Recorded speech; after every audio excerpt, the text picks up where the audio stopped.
Bonjour et bienvenue dans le rendez-vous PME consacré cette fois-ci à la construction immobilière. Si aujourd'hui, selon plusieurs études, construire sa maison est le rêve de plus en plus de Français, le parcours est très souvent difficile, voire semé d'obstacles. Première raison, faire construire sa maison coûte de plus en plus cher car les nouvelles constructions intègrent les normes environnementales. Seconde raison, depuis quelques années, on observe un surcoût d'environ 10 à 20%. Et enfin, dernière raison, les prêts à taux zéro ont baissé de moitié en zone rurale et dans les petites villes. Alors y a-t-il une réelle crise dans le secteur de la construction? Est-ce plus rentable de construire sa maison plutôt que de se la faire livrer clé en main? La réponse avec notre invité du jour, le président directeur général de la société Les Demeures du Pastel, Fred Verdez, bonjour. Bonjour. Alors on assiste aujourd'hui à une réelle crise des budgets des foyers français. L'avez-vous constaté dans votre secteur et si oui, quelles sont les problématiques? Une réelle crise, oui, c'est exact. Un fossé se creuse donc entre les catégories de gens. Problématiques, en fait, elles sont liées à ce que vous avez dit en introduction, c'est-à-dire toutes les normes qui évoluent, et c'est légitime. Cependant, ça a un impact sur le coût de la construction directement, même s'il faut surtout penser à dire que toutes ces nouvelles normes permettent des réductions de factures énergétiques importantes donc, en fin de mois. L'autre problématique par rapport à cette situation, c'est le prix du foncier. Prix du foncier qui évolue constamment et plus particulièrement sur les grandes agglomérations. Moi je suis d'un secteur plutôt rural où on a des prix de terrain qui varient à 60 km près. Donc on est sur des prix au mètre carré qui peuvent être x2, x3 entre une zone comme Albi et une zone comme Toulouse pour ne pas les nommer. Donc effectivement l'accès à la propriété devient de plus en plus compliqué malgré quelques aides ponctuelles. Alors en parlant des aides, y a-t-il un soutien de l'État dans votre secteur? Aide-t-il les Français à construire la maison de leurs rêves et si oui, dans quelle mesure? Alors il y a un soutien de l'État à travers le prêt à taux zéro, qui est le plus connu dans tous les cas dans le milieu de la construction. Prêt à taux zéro qui est fonction de revenus, qui est fonction de nombre de personnes, qui est aussi fonction de région. Il y a également l'exonération de la taxe foncière. Vous avez également le plan épargne logement qui fait partie quand même des produits encore connus. Vous avez le PAL, donc c'est le prêt action logement qui fait partie probablement des moins connus des quatre que je viens de nommer. Très peu de gens sont éligibles au PTZ.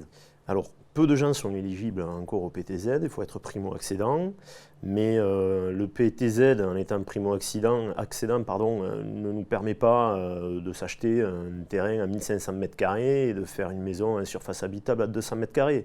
Donc si les gens aujourd'hui, la maison de leur rêve, c'est 90 m² sur un terrain de 300 m², tant mieux pour eux, mais j'en connais peu. Alors on va rentrer dans le vif du sujet, on va parler des demeures du Pastel. Que proposez-vous?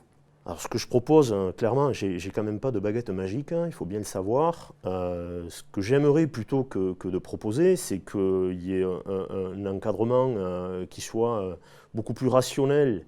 Et cet encadrement devrait commencer par rapport au foncier. On sait encadrer les loyers, donc à mon avis, on doit pouvoir encadrer le prix du foncier.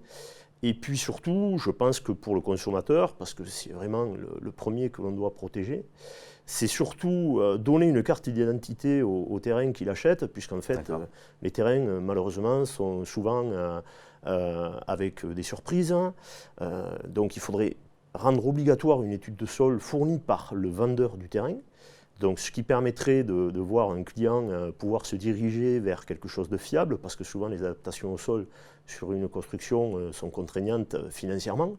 Et quelquefois, ça vaut des annulations de contrat parce que le coût d'une adaptation au sol va faire que le budget ne passera plus. Donc si déjà le vendeur du terrain peut proposer une étude de sol avec son terrain, c'est une véritable carte d'identité et ça permettra à un acquéreur potentiel de voir vers quoi il va pouvoir ou non se diriger. De la même façon, par rapport à la construction, aujourd'hui, la problématique du coût et plus particulièrement du foncier fait que le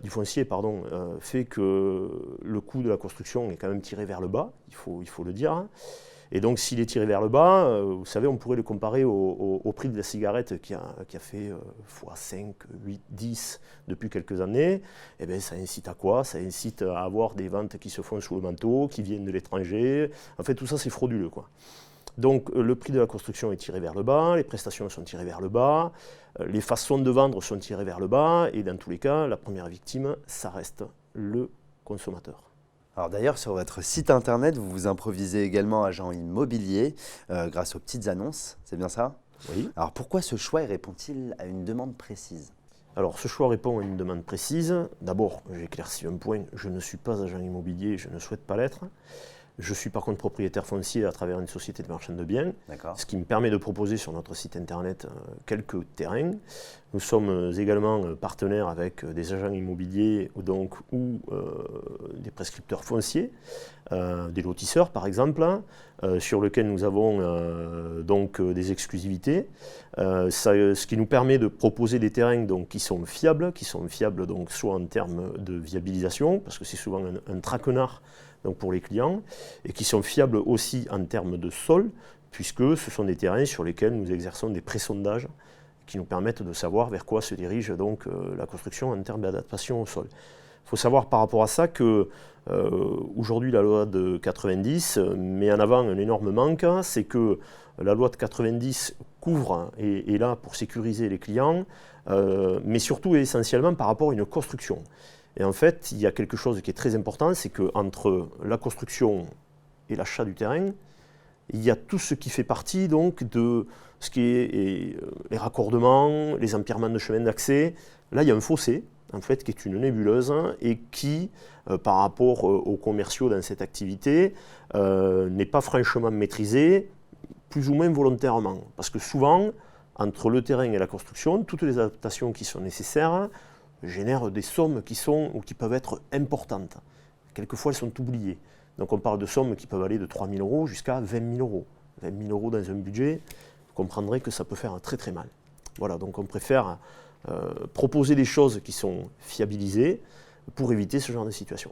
Alors Fred Verdez, question existentielle, est-il plus rentable de construire sa maison plutôt que de se la faire livrer clé en main? Rentabilité ne sera pas le bon mot. Construire sa maison, c'est une philosophie, c'est dire je l'ai faite moi-même. C'est une aventure. C'est une aventure qui peut être belle, mais qui peut être aussi douloureuse psychologiquement. Il faut vivre avec ça pendant des années. La rentabilité à travers tous les loyers que l'on va continuer à payer alors qu'on ne peut pas habiter, à moins qu'on s'improvise camping et mettre une caravane devant la porte. Mais je ne crois pas qu'on puisse parler de rentabilité. Construire sa maison, c'est un choix, c'est une philosophie. Et enfin, on va se tourner vers l'avenir. Quels sont vos projets et ambitions pour les demeures du Pastel? Mon ambition, c'est plutôt de se diriger vers des services supplémentaires, puisqu'en fait, c'est un peu le problème qu'on a entre le terrain et la maison, où il y a ce manque au niveau du poste raccordement. Ça sera plutôt de proposer à nos clients des postes de finition que les constructeurs n'ont pas l'habitude de faire. Ça peut être des clôtures, ça peut être du jardin, de la végétalisation, tout ce qui peut être décoratif en fait, qui sont après difficiles à maîtriser parce que les clients ont du mal à trouver des artisans. On est face à une pénurie d'artisans qui est colossale en France, donc c'est très très compliqué d'aboutir à quelque chose, surtout si on n'est pas bricoleur. Alors c'est un service supplémentaire au sein des demeures du Pastel ou alors c'est une entité différente? C'est un service qui peut se proposer, qui se proposera au sein de la structure des demeures du Pastel, mais qui sera géré par une structure complètement différente, puisqu'en fait, ça peut aller aussi, j'ai oublié les piscines dans le lot, des embellissements, et la piscine est un produit qui est quand même relativement demandé. Eh bien, c'est noté. Merci Fred Verdez d'avoir accepté mon invitation. Merci à vous. C'est la fin de l'émission, merci de nous avoir suivis. Quant à moi, je vous retrouve très prochainement pour un nouveau numéro du Rendez-vous PME. À bientôt.